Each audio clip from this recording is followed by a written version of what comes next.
započeo je nacionalni program 60 festivala igranog filma u Puli. Pred filmskom je publikom u areni nikad bogati i nikad raznovrsni program. 60 minuta programa za 60 godina festivala igranog filma u Puli. Baš poput vatrometa vrcale su i emocije protagonista filmova koji su nekada obilježavali.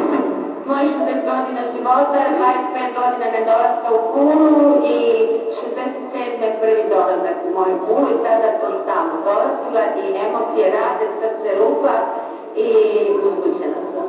Malo sam ja da bi hvalio Pulu.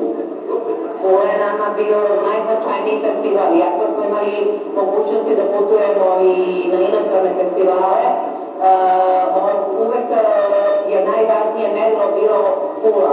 Svako od nas koji je kročio na Vespazijansku arenu koja spada verovatno u putno mjesto, ne samo za Hrvatsku i za bivšu Jugoslaviju, nego za cijel svijet, tkao je svoju biografiju i svim ovim filmima smo se nekako nadigravali. Pogled prema gledalištu obećava, jer arena će, čini se, i ove godine biti prepuna. Ja sam od prvog festivala stalno tu.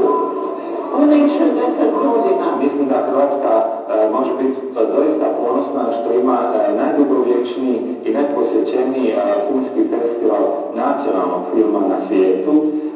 To je jedan prestiž doista u svjetskim razmjerima.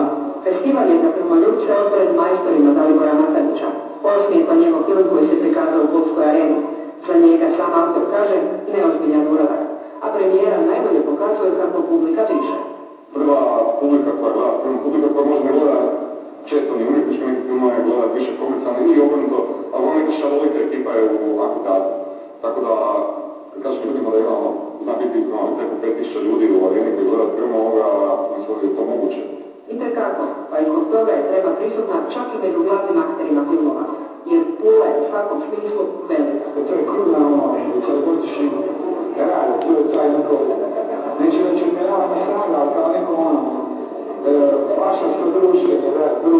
A vremena za druženje, ali ponajprije uživanje s filmovima,